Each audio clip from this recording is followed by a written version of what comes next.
Hola familia, nada más estamos aquí para compartir acerca de la palabra de Dios. Yo soy el Padre Samuel Meléndez Gutiérrez y un gusto estar contigo. Estamos en el día número 332 de lectura de la palabra de Dios. En este día vamos a compartir del libro de los Hechos de los Apóstoles, capítulo 11, de la primera carta a los Corintios, capítulo 3 al 4, y el libro de los Proverbios, capítulo 27, versículos del 23 al 27. Vamos a preparar nuestra Sagrada Escritura para continuar la lectura de la palabra de Dios. También vamos a preparar nuestro corazón, en el nombre del Padre, y del Hijo, y del Espíritu Santo. Amén. Del libro de los Hechos de los Apóstoles, capítulo 11. Informe de Pedro a la iglesia de Jerusalén. Los apóstoles y hermanos que vivían en Judea se enteraron de que también los paganos habían recibido la palabra de Dios, y cuando Pedro subió a Jerusalén, los partidarios de la circuncisión le reprochaban: entraste en casa de un circunciso y comiste con ellos. Entonces Pedro comenzó a darles una explicación punto por punto.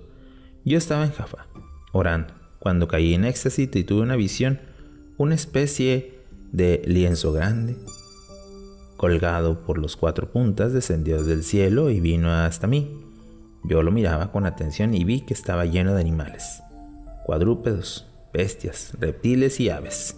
Entonces oí una voz que me decía: Pedro, levántate, mata y come. De ninguna manera, Señor, respondí, jamás ha entrado en mi boca nada profano o impuro. Pero la voz me habló por segunda vez desde el cielo y me dijo: lo que Dios ha hecho puro, no lo consideres tú impuro. Esto se repitió 3 veces y después todo fue retirado de nuevo al cielo. Y en ese mismo momento se presentaron en la casa donde estaban 3 hombres que habían enviado desde la Cesarea para buscarme. El Espíritu me dijo que fuera con ellos sin dudar. Vinieron conmigo y también estos 6 hermanos y entraron en la casa de aquel hombre. Él nos contó cómo había visto un ángel que se presentó en su casa y le dijo: manda que vayan a Jaffa en busca de Simón llamado Pedro. Sus palabras te traerá la salvación a ti y a todos los de tu casa. Apenas había yo comenzado a hablar cuando el Espíritu Santo descendió sobre ellos, como sucedió a nosotros al principio. Entonces recordé aquello que había dicho el Señor: Juan bautizó con agua, pero ustedes serán bautizados en el Espíritu Santo. Por tanto, si Dios les había dado a ellos mismos el don que a nosotros por creer en el Señor Jesucristo, ¿quién era yo para oponerme a Dios? Al oír esto se calmaron y alabaron a Dios diciendo: también a los paganos le han concedido Dios la conversión que lleva a la vida. La comunidad de Antioquía.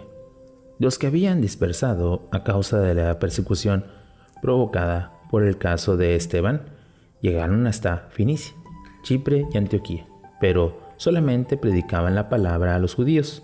Había, sin embargo, entre ellos algunos chipriotas y cirencenses, los cuales, al llegar a Antioquía, predicaban también a los no judíos, anunciándoles la buena noticia de Jesús el Señor. El poder del Señor estaba con ellos y fue grande el número de los que creyeron y se convirtieron al Señor. Cuando se enteraron de esto, los de la iglesia de Jerusalén enviaron a Bernabé a Antioquía. Una vez que estos llegó, vio que había realizado la gracia de Dios, se alegró y exhortaban a todos para que se mantuvieran fieles al Señor, pues era un hombre bueno y lleno del Espíritu Santo y de fe. Y una considerable multitud se unió al Señor. Después fue a Tarso a buscar a Saulo. Cuando le encontró, le llevó a Antioquía y estuvieron juntos un año entero en aquella iglesia, enseñando a muchos. En Antioquía fue donde primera vez se llamaron a los discípulos cristianos. Por entonces bajó algunos profetas de Jerusalén a Antioquía, uno de ellos llamado Agabo. Movido por el Espíritu, anunciaba que una gran hambre había de venir sobre toda la tierra. Fue la que se produjo en el tiempo del emperador Claudio. Entonces los discípulos, cada uno según sus posibilidades, determinaron enviar ayuda a los hermanos de Judea. Así lo hicieron, y enviándole a los responsables por medio de Bernabé y de Saulo. Palabra de Dios, te alabamos, Señor. Al escuchar el libro de los Hechos de los Apóstoles, nos damos cuenta cómo la iglesia va creciendo, pero también cómo el mensaje de la salvación se comparte a todos, sin importar. Lo que importa es la fe en Cristo. Preguntémonos, ¿cómo es nuestra fe? ¿Cómo es que no hemos crecido? Y hemos crecido para el amor de Dios. Meditemos un poco la palabra de Dios.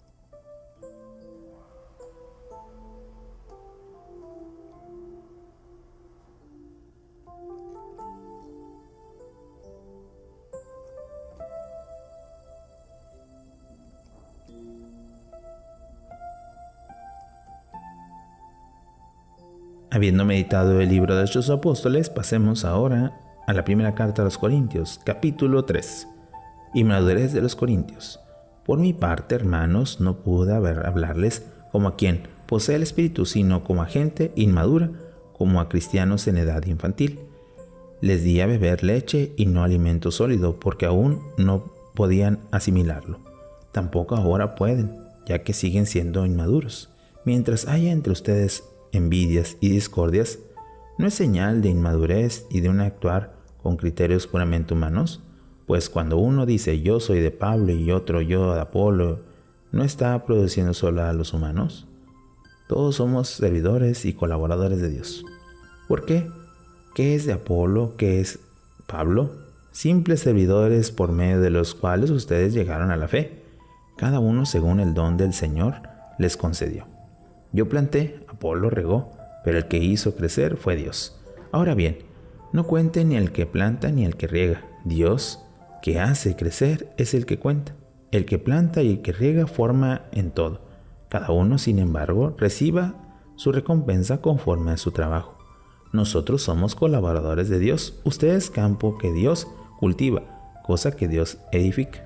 Conforme al don que Dios me ha concedido, yo, como sabio arquitecto, puse los cimientos, otros levantan el edificio.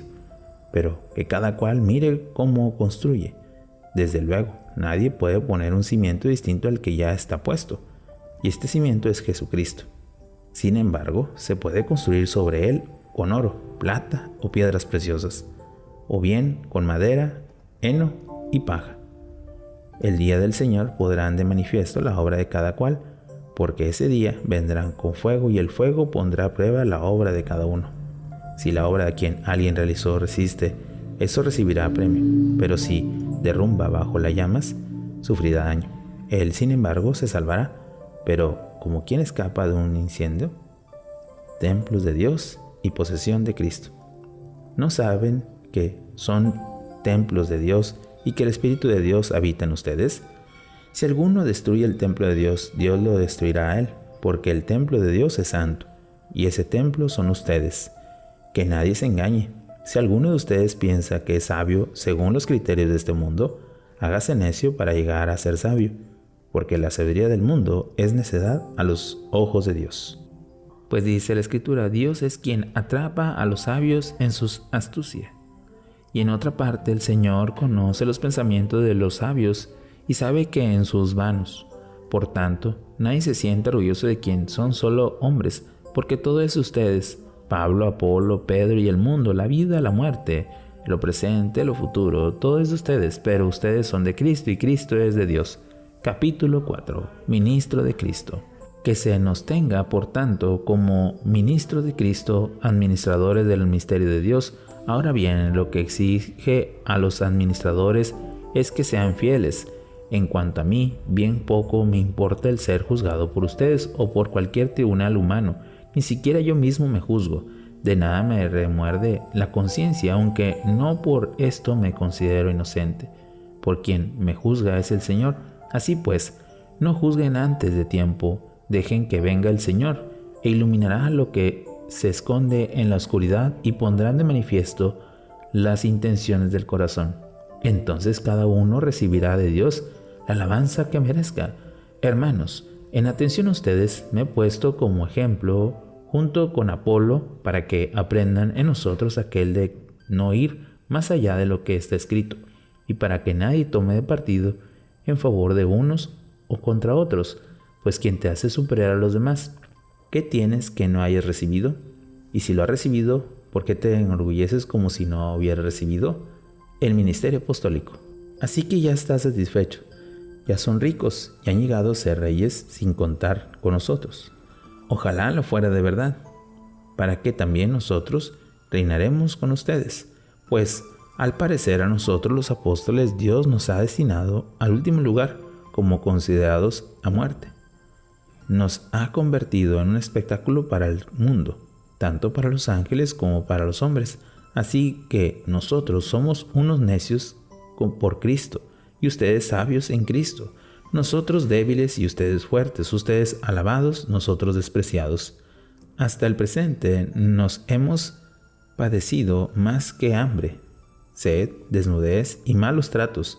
Además, de un lado a otro, nos fatigamos trabajando con nuestras propias manos.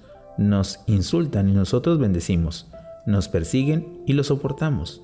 Nos calumnian y nos respondemos con bondad. Nos hemos convertido en la basura del mundo. Hemos llegado a ser el desecho de todo hasta ahora.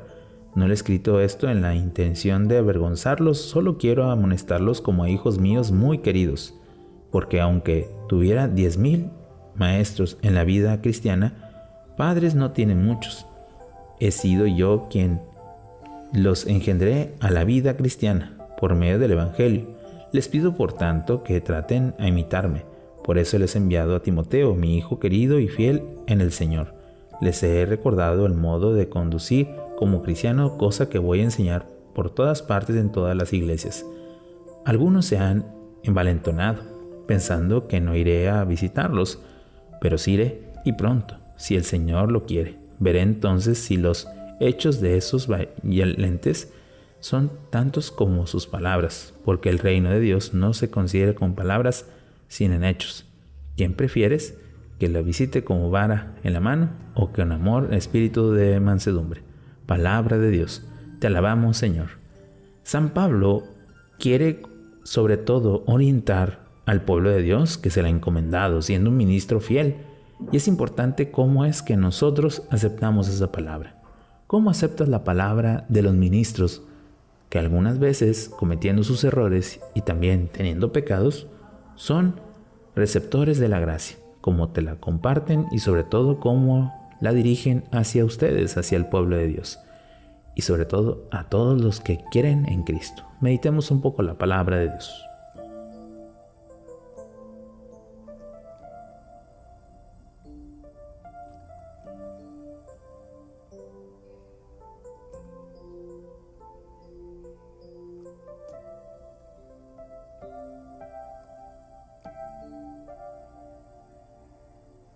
Habiendo meditado la primera carta a los Corintios, pasemos ahora al libro de los Proverbios, capítulo 27, versículos del 23 al 27. Conoce bien el estado de sus ovejas, preocúpate de tus rebaños, porque la riqueza no es eterna ni la fortuna dura para siempre. Con el heno crecido, el brote nacido y la hierba del monte recogida, tendrás corderos para vestirte y cabritos para comprar un campo. Leche de cabra para alimentarte, para sustentar a tu familia y mantener a tus criadas. Palabra de Dios. Te alabamos, Señor. Oración final. Señor, que aumente nuestra fe, que aumente nuestro amor, pero sobre todo que prediquemos siempre con esa fidelidad que tú nos has dado. Tú que vives y reinas por los siglos de los siglos. Amén. Bueno, familia, hemos tenido un día más de lectura la palabra de Dios, esperando que podamos ir perseverando y sobre todo viendo esta gran experiencia. Que tengas un bonito día y una fantástica semana. Bendiciones.